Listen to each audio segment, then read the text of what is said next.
Shalom, saudara yang diberkati oleh Tuhan.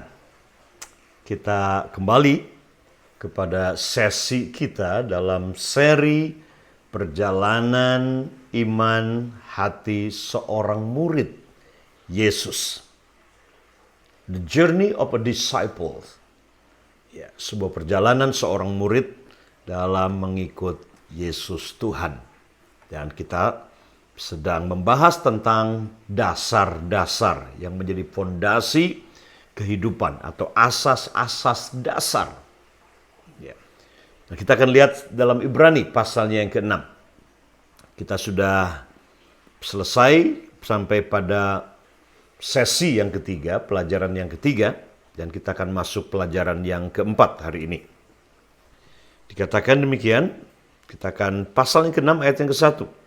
Sebab itu, marilah kita tinggalkan asas-asas pertama dari ajaran tentang Kristus dan beralih kepada perkembangannya yang penuh, beralih kepada kedewasaannya.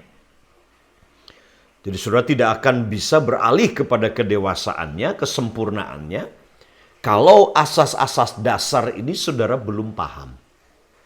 Atau pelajaran-pelajaran dasar ini, pondasi ini, saudara tidak miliki dalam kehidupan saudara. Nah, apa saja pondasi itu? Apa saja asas-asas dasar itu? Dikatakan di sini, perkembangan yang penuh, janganlah kita meletakkan lagi dasar pertobatan dari perbuatan yang sia-sia. Kita sudah bahas ini. Dan dasar kepercayaan kepada Allah. Terus, yaitu ajaran tentang berbagai pembaptisan, penumpangan tangan, kebangkitan orang mati, dan hukuman kekal. Kita sampai kepada pelajaran pembaptisan.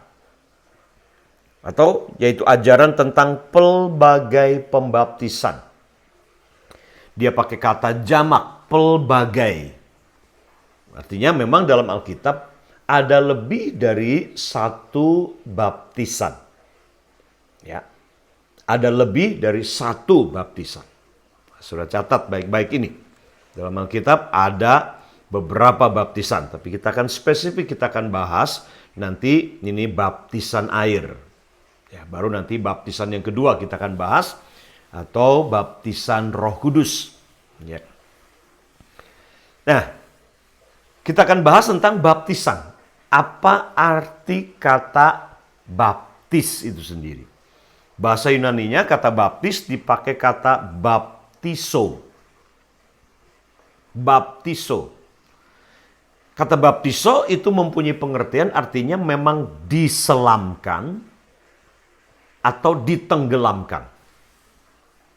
Pernah saudara nonton atau pernah lihat film tentang kapal selam? Ya. Nah, seperti itulah. Jadi dibaptis itu artinya diselamkan di dalam air seluruhnya. Ditenggelamkan. Atau istilah lain juga bisa dipakai kata dipermandikan. Ini terjemahan lama. Sering dipakai kata dipermandikan. Dibersihkan. Ya. Jadi itu ilustrasinya adalah seperti kalau saudara ambil 1 sendok gula, kemudian taruh di dalam teh. Kemudian diaduk. Nah, itu sama saya bisa berkata saya sedang membaptis gula ini ke dalam teh panas ini.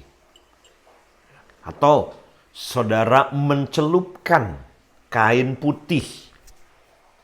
Dicelupkan ke dalam pewarna yang warna merah, katakan begitu. Dicelupkan seluruhnya, ketika diangkat itu kainnya semua sudah warnanya merah. Nah, itu arti kata baptiso. Jadi itu artinya diselamkan atau ditenggelamkan, immerse, ya. Ya, immerse under the water seluruhnya gitu. Nah, itu arti kata dibaptis. Coba berapa banyak saudara yang sudah mengalami ini?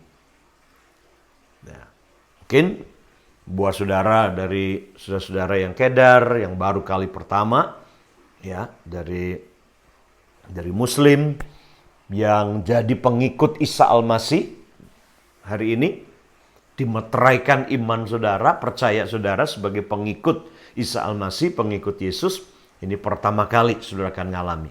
Tapi ada juga mungkin saudara-saudara yang latar belakang dari Katolik, dari Protestan. Kalau ditanya, mungkin banyak di antara saudara berkata, oh saya sudah dibaptis. Kapan kamu dibaptis? Oh, waktu bayi. Nah, apakah saudara waktu bayi diselamkan? Apakah saudara waktu bayi ditenggelamkan dalam air? Jawabannya tentu tidak. Terus, apa maksudnya kamu dibaptis waktu bayi? Oh, saya dipercik. Dipercik, sprinkle, and immerse itu dua hal yang berbeda. Jadi kalau kembali mengikuti kata baptis yang antara baptiso artinya memang disenggelamkan, diselamkan sepenuhnya. Jadi waktu bayi dipercik itu menurut arti kata baptis, itu saudara belum dibaptis. Tapi yang tepat mungkin lebih kata ini, didedikasikan. Waktu bayi diserahkan kepada Tuhan. Dan itu di gereja dilakukan. Ketika kadang bayi baru lahir, katakan umur 1 bulan, papa mamahnya bawa dia ke gereja. Dan kemudian dibawa di hadapan jemaat, membuat sebuah komitmen pernyataan mengembalikan anak ini kepada Tuhan. Sebagaimana dulu Hana dan Penina menyerahkan Samuel di bait suci. Itu bawa anak ini di bait Allah, diserahkan sepenuhnya. Ya, demikian. Jadi didedikasikan, lebih tepatnya diserahkan kepada Tuhan, memang dimeteraikan dengan kadang diurapi dengan minyak. Ya, seperti itu. Jadi itu yang terjadi. Kenapa? Waktu kecil tidak bisa dibaptis karena saudara belum mengerti apa itu dosa, apa itu bisa bertobat, ya, bisa mengakui kesalahan saudara. Saudara belum miliki itu. Jadi waktu bayi itu belum bisa disebut dibaptis, tapi didedikasikan atau diserahkan kepada Tuhan oleh orang tua, oleh papa mama, dimeteraikan, didoakan oleh pastor atau pendeta. Nah, kita akan lihat bersama-sama arti kata baptis. Mengapa saudara harus dibaptis air? Mengapa saudara harus diselam, ditenggelamkan? Lihat Markus pasal yang ke-1, ayatnya yang ke-9. Markus pasal 1, ayat yang ke-9. Alasan yang pertama adalah karena saudara ingin. Karena saudara murid. Karena ini perjalanan seorang muridnya Yesus. Ya, murid itu dia mengikuti gurunya. Kalau saudara muridnya Yesus, saudara akan mengikuti Yesus, jejaknya dia, mengikuti teladannya dia, dan mengikuti, meniru. Sangat umum sekali. Jadi kalau murid kemudian meniru gurunya, itu sangat wajar sekali. Ya. Nah, pasal yang ke-1 Markus ayat yang ke-9. Pada waktu itu datanglah Yesus dari Nazaret di tanah Galilea dan ia dibaptis di sungai Yordan oleh Yohanes. Dan pada saat ia keluar dari air artinya dia masuk ke dalam air, ia melihat langit terkoyak dan roh seperti burung merpati turun ke atasnya. Lalu terdengarlah suara dari surga, engkaulah anakku yang kukasihi, kepadamulah aku berkenan. Jadi ini Yesus sendiri, dia dibaptis di sungai Yordan. Saya sudah belasan kali ke Israel dan membaptis orang di sungai Yordan yang dipercayai itu sungai yang sama, di mana Isa Al-Masih, Tuhan Yesus, dibaptis oleh Nabi Yahya, Nabi Yohanes Pembaptis ini. Dibaptis di sana, di sungai Yordan. Percayalah, airnya itu masih lebih bersih air yang mata air dimuncul dari mata air itu. Ya. Jadi dibaptis di sana, di dalam sungai Yordan itu. Nah, kalau Yesus saja dibaptis di sungai Yordan, Yesus saja memberi dirinya dibaptis, tentunya Yesus dibaptis untuk alasan tujuan yang berbeda. Kalau kita dibaptis untuk memeteraikan iman kita, untuk pengampunan dosa kita, tanda kita bertobat. Tapi kalau Yesus dibaptis tentunya bukan karena dia berdosa. Tetapi Yesus dibaptis sebagai sebuah awal, ya, memulai pelayanan misinya dia, mengerjakan kehendak Bapa. Itu sebabnya ketika Yohanes Pembaptis menolak Yesus untuk membaptis Yesus, Tuhan Yesus dia berkata, lakukan ini Yohanes, untuk menggenapi seluruh kehendak Allah. Genapi seluruh kehendak Allah. Jadi saudara, Yesus dibaptis karena dia ingin menggenapi seluruh kehendak Bapa. Sebelum memulai sebagai sebuah komitmen secara publik di depan orang. Disaksikan malaikat di surga. Makanya dikatakan surga terbuka, Roh Kudus turun, Bapa berbicara dari surga. Ini anakku yang kukasih. Sebuah deklarasi, sebuah pernyataan publik, sebuah approval, ya, sebuah endorsement dari Bapa di surga kepada Yesus. Untuk Yesus diserahkan kepada dunia, memulai pelayanannya, memberitakan Injil, menyembuhkan orang sakit, bangkitkan orang mati. Kalau Yesus saja sangat perlu dibaptis sebelum memulai pelayanannya, apalagi kita. Kita semua dipanggil untuk melayani Yesus. Sebagai murid, kita harus mengikuti jejak guru kita. Itu alasan pertama kenapa saudara dibaptis. Alasan yang kedua adalah karena saudara ingin mentaati amanat agung. Taat. Dalam Matius pasal 28 ayat 19 sampai 20, nanti saudara baca ya. Dalam Matius 28 19 20 dikenal dengan the Great Commission, amanat agung. Dikatakan setelah Yesus bangkit pada hari ketiga menampakkan diri, dan sebelum dia naik terangkat ke surga, dia memberikan amanah ini. Dia memberikan mandat ini, tugas ini kepada murid-muridnya. Dan dia berkata, pergilah ke seluruh dunia, beritakan Injil pada segala makhluk, dan jadikan segala bangsa muridku. Kemudian dia berkata, baptislah mereka. Baptislah mereka dalam nama Bapa, Anak, dan Roh Kudus. Baptislah mereka. Jadi baptisan ini adalah amanah yang Tuhan Yesus berikan kepada murid-muridnya. Jadi kalau saudara hari ini menyerahkan diri untuk dibaptis, saudara sedang mentaati amanah yang Tuhan Yesus berikan sebelum dia naik ke surga. Ketaatan. Ini intinya saudara. Ketika saudara dibaptis, saudara mentaati. Oh ya, baptisan air itu sendiri tidak menyelamatkan saudara. Karena yang menyelamatkan saudara adalah Yesus, kematiannya di atas kayu salib. Kasih karunia itu yang menyelamatkan kita. Dan kita menerimanya dengan iman keselamatan itu di dalam hati kita. Baptisan air tidak menyelamatkan.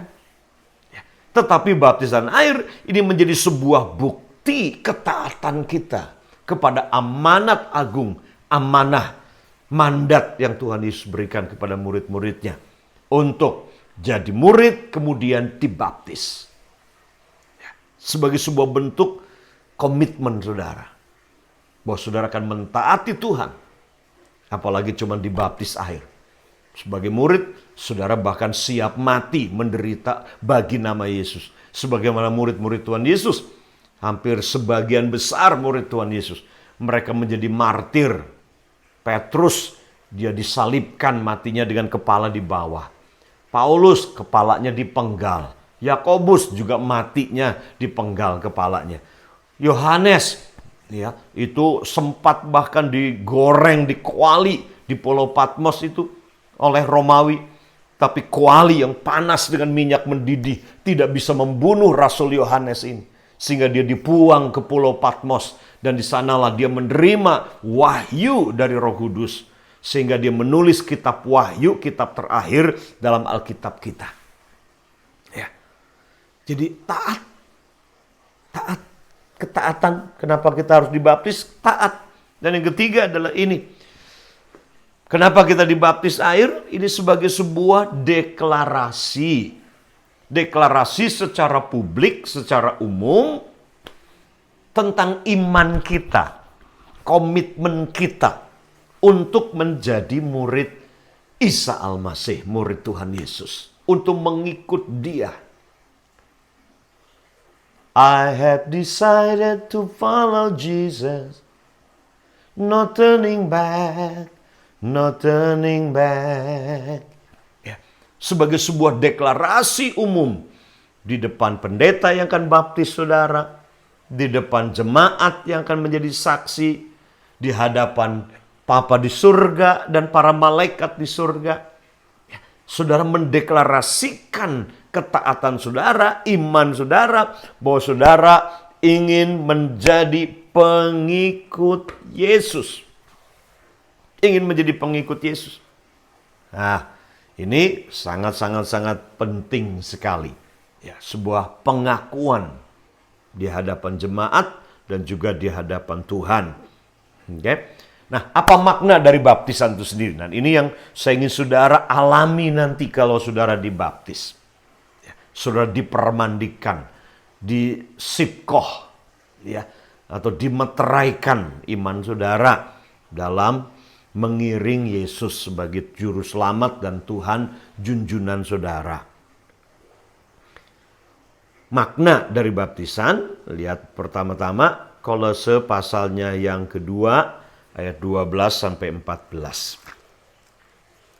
Kolose 2 ayat 12 sampai 14.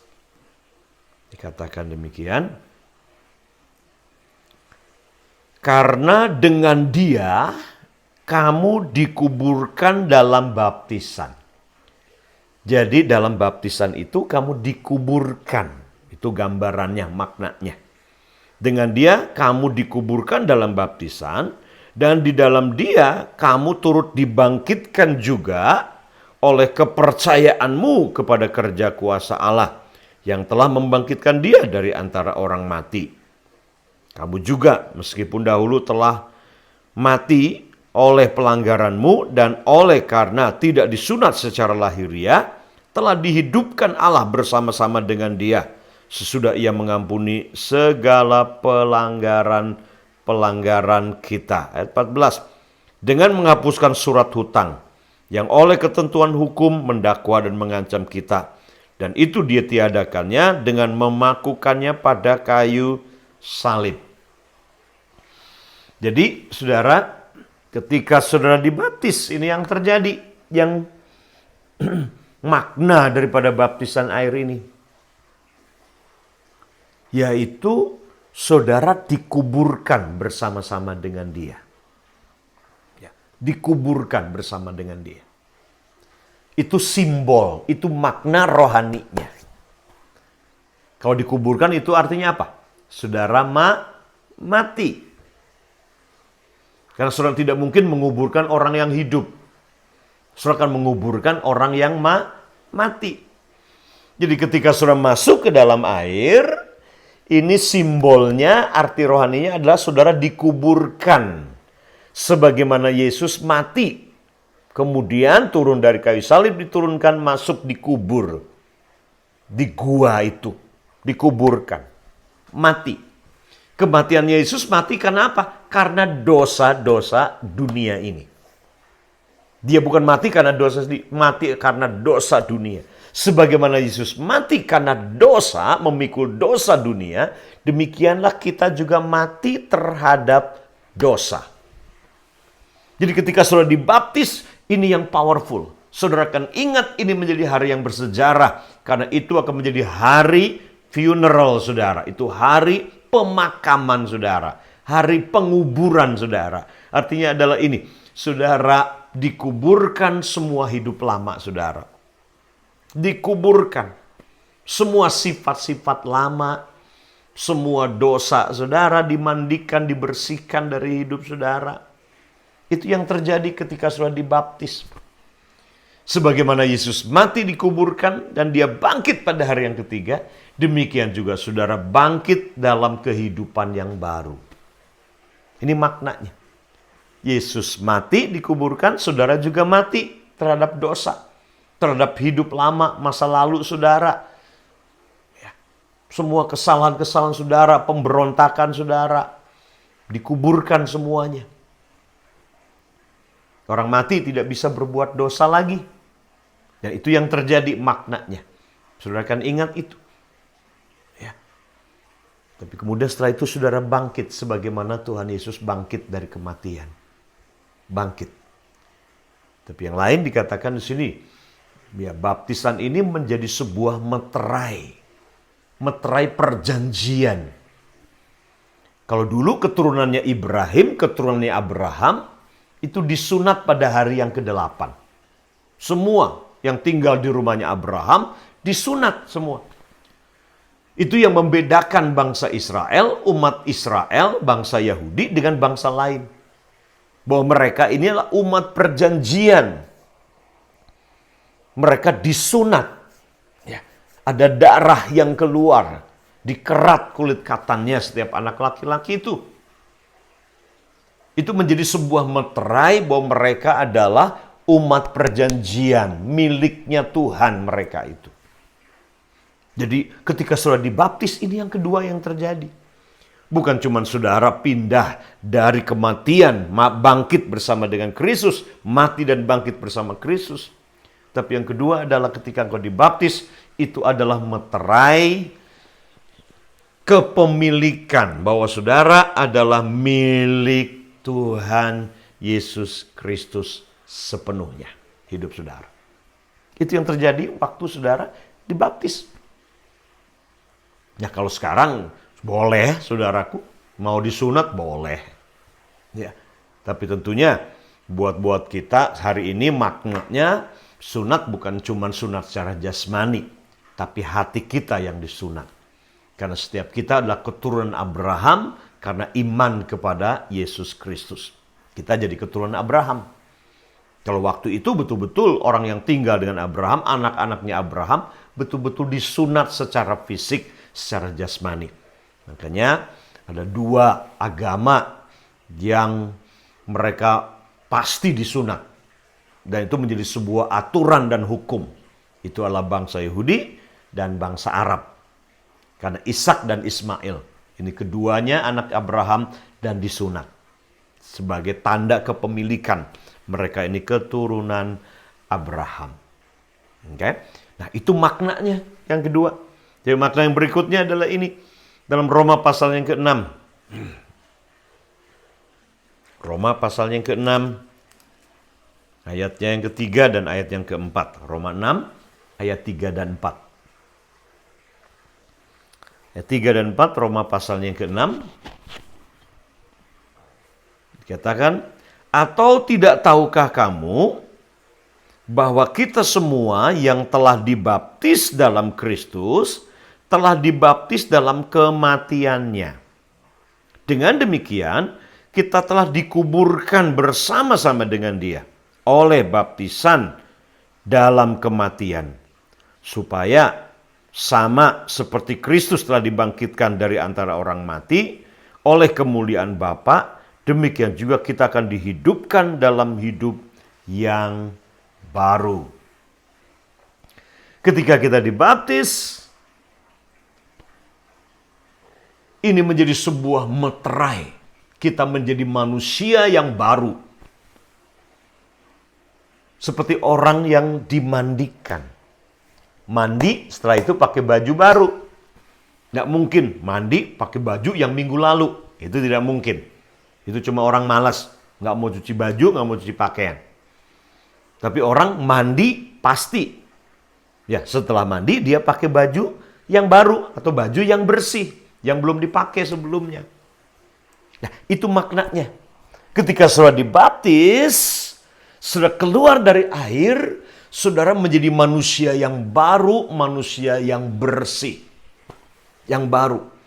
Yang 2 Korintus pasal yang ke-5 ayat yang ke-17, dia berkata, siapa yang ada di dalam Kristus, dia adalah ciptaan yang baru. Yang lama sudah berlalu dan yang baru telah datang. Ini yang terjadi. Ketika saudara dibaptis air, masuk ke dalam air, saudara seperti dipermandikan, dibasuh. Begitu keluar dari air, saudara menjadi manusia yang baru. hatinya baru, rohnya baru, bersih, disucikan, dimandikan oleh air baptisan itu. Itu yang terjadi, saudara yang diberkati Tuhan. Makna dari baptisan. Nah, saya ingin saudara bisa paham ini, ya, mengerti ini, supaya saudara bisa mendapat berkat yang maksimal ketika saudara dibaptis nanti. Ya, dapat berkat yang maksimal dari baptisan ini. Nah, yang berikutnya, berkat yang berikutnya, yang keberapa ini? Yang kelima. Ya. Berkat yang kelima, yang keempat adalah ini. Ketika saudara dibaptis, maknanya adalah ini. Saudara sedang mengidentifikasikan diri saudara, atau saudara dimeteraikan menjadi bagian keluarga Allah. Menjadi bagian keluarga Allah. 1 Korintus pasal yang ke-12. Coba kita lihat 1 Korintus 12, ayat 12 dan 13. 1 Korintus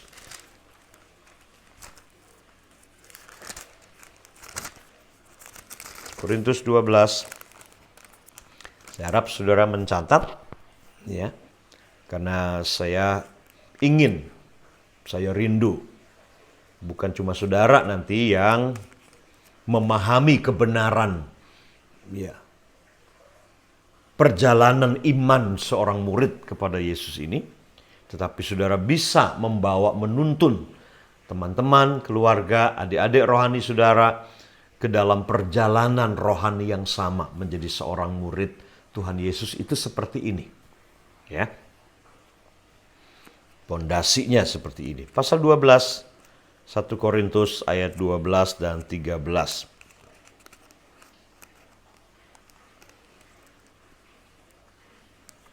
Katakan, karena sama seperti tubuh itu satu dan anggota-anggotanya banyak, dan segala anggota itu sekalipun banyak merupakan satu tubuh.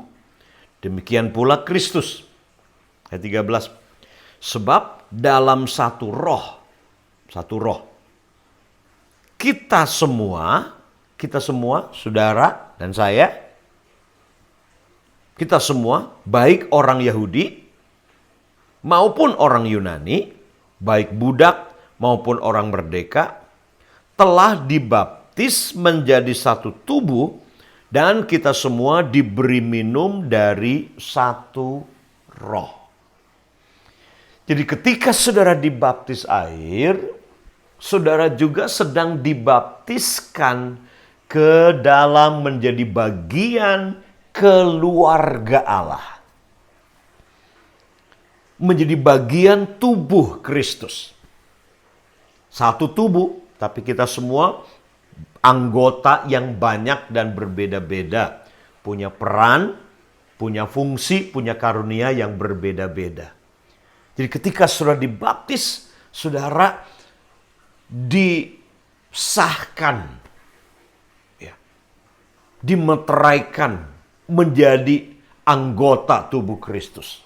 Menjadi anggota keluarga Allah. Itu sebabnya ketika Matius pasal yang ke-28 dia berkata, baptiskan mereka dalam nama. Dalam nama. Jadi saudara dibaptiskan ke dalam nama Bapa, Anak, dan Roh Kudus, yaitu nama Tuhan Yesus Kristus. Itu sama. Tuhan Yesus Kristus. Bapa, Anak, dan Roh Kudus. Bapa itu Tuhan, Yesus itu Anak, Roh Kudus. Kristus itu yang diurapi. Sama. Nah, dibaptiskan ke dalam nama itu. Di dalam nama itu. Bukan dalam nama saya, bukan nama pendeta, nama pemimpin organisasi, bukan. Tapi dibaptis dalam nama Yesus, dalam nama Isa Al-Masih. Apa yang terjadi? Makna ini. Ketika sudah dibaptis dalam nama itu, saudara sekali lagi sedang dimasukkan secara resmi, secara spiritual, secara rohani, menjadi bagian anggota tubuh Kristus, keluarga Allah. Sehingga saudara dan saya sekarang satu. Kita satu. Apapun sukunya, warna kulitnya, bahkan kebangsaannya, saudara dan saya satu. Kita satu tubuh. Kita tidak bisa terpisahkan. Tubuh ini satu. Jadi kalau tangan ini kepotong, pasti mulutnya juga akan teriak, minta tolong. Tangannya cari obat, cari perban. Ya, kakinya jalan, cari obat, beli obat di apotik. Semua. Padahal yang sakit bukan kaki, yang sakit mungkin tangan. Ya, atau yang sakit bukan tangan, tapi mungkin yang sakit itu adalah lututnya. Tapi seluruh tubuh bergerak bersama-sama. Kenapa? Karena kita satu, diperintah oleh kepala yang satu. Anggota tubuh banyak, tetapi kepalanya cuma satu. Yaitu Yesus Tuhan kita, dia kepalanya. Karena itu, saudara, ketika engkau dibaptis, maka engkau sedang dimeteraikan masuk menjadi bagian keluarga Allah. Sehingga saudara dan saya ini satu. Saya jadi bapak rohani buat saudara. Ya, saudara bisa jadi kakak rohani buat yang lainnya. Kita menjadi satu, tidak terpisahkan. Satu keluarga di dalam Yesus Kristus. Dan itu dimeteraikan dalam baptisan air ini. Wow. Ini kebenaran-kebenaran dan ini makna dari baptisan air. Yang saya ingin saudara semua tangkap kebenaran ini, terima ini, dan harapkan sesuatu terjadi ketika saudara dibaptis air. Sebagaimana tadi kita sudah baca dalam Markus pasalnya yang pertama ayat 9 dan 10. Tuhan Yesus dia masuk ke sungai Yordan, kemudian dibaptis, diselamkan di dalam sungai Yordan itu oleh Nabi Yahya Yohanes Pembaptis. Ketika Tuhan Yesus keluar di dalam air itu, maka yang terjadi surga terbuka. Dan ketika surga terbuka dikatakan Bapa, ada suara Bapa di surga yang datang dan berkata, ini putraku yang kukasihi, kepadanya lah aku berkenan. Ada sebuah deklarasi yang Papa katakan hari ini putraku, ini anakku. Ini juga menjadi sebuah awal perjalanan Yesus menggenapi kehendak Bapa, menyelesaikan misi yang Bapa berikan kepada Yesus di muka bumi ini. Misi memberitakan Injil, misi untuk mengampuni dosa, misi untuk membangkitkan orang mati, sampai misi dia mati di atas kayu salib bagi kita semuanya. Baptisan menjadi awal perjalanan rohani Yesus sebagai seorang putra Allah mengerjakan misi dari Bapa di surga bagi dunia ini. Demikian juga ketika sudah dibaptis, ini akan menjadi sebuah awal perjalanan hidup saudara secara rohani. Untuk saudara menggenapi apa yang menjadi misi dari Bapa di surga untuk hidup saudara. Misi untuk saudara, tujuan Tuhan bagi hidup saudara. Apa yang menjadi destiny Bapa di surga untuk hidup saudara. Itu menjadi awal perjalanan sebagai seorang putra. Inilah makna dari baptisan air. Saya berdoa buat saudara, supaya saudara baptisan air bukan lagi hanya sekedar sebuah tradisi atau ritual gereja. Tidak, tapi memiliki makna rohani yang sangat powerful, yang sangat dahsyat dan dalam sekali. Saya berdoa sungguh-sungguh, saudara, seluruh berkat-berkat dari baptisan ini, makna dari baptisan air, ya, ada hidup yang baru dimeteraikan, pindah dari dalam maut ke dalam hidup, sudah menjadi ciptaan yang baru, sudah dimeteraikan sebagai umat perjanjiannya. Tapi lebih dari itu, saudara dimasukkan, diidentifikasikan, punya identitas bagian baru dalam keluarga. Keluarga Allah. Saudara dan saya, kita satu. Orang Amerika, seluruh dunia yang percaya kepada Yesus, kita diikat menjadi satu tubuh. Saudara menjadi bagian tubuh Kristus bersama-sama. Tuhan Yesus memberkati saudara. Mari lanjutkan saudara di grup saudara, di komunitas saudara, sambil mendengarkan pelajaran ini, untuk saudara bisa diskusi. Atau kalau saudara ada yang sudah ingin tanyakan, boleh tanyakan kepada saya. Atau pemimpin kelompok saudara. Mari saudara akhiri dengan saling mendoakan. Atau saudara ada yang ingin ditanyakan, tanyakan kepada pemimpin komunitas saudara. Ya, tapi sekarang saat ini saya ingin saudara berdoa buat saudara saat ini. Di akhir kelas ini saya mau berdoa buat saudara. Bapa di surga mau berdoa saat ini. Kiranya kebenaran tentang baptisan ini, Bapa di surga, bekerja dengan dahsyat dalam setiap kehidupan saudara-saudaraku, keluargaku, pengikut-pengikut Yesus, murid-murid-Mu Tuhan Yesus. Untuk mereka masuk dalam baptisan, dimeteraikan iman mereka, komitmen mereka, mendeklarasikan mereka mau jadi murid Yesus Tuhan. Dan memulai sebuah dimensi baru perjalanan rohani bersama dengan Engkau. Mereka dikuburkan hidup lama mereka dan dibangkitkan dalam hidup yang baru bersama dengan Engkau Tuhan Yesus. Terima kasih Bapa di surga. Terima kasih meteraikan kebenaran ini dalam roh kami semua, murid-murid Tuhan Yesus. Terima kasih Bapa. Kasih. Yang bersyukur di dalam nama Tuhan Yesus. Amin. Tuhan Yesus memberkati saudara. Sampai sesi berikutnya. Enjoy dan nikmati perjalanan rohani saudara sebagai murid Tuhan Yesus. Tuhan Yesus memberkati.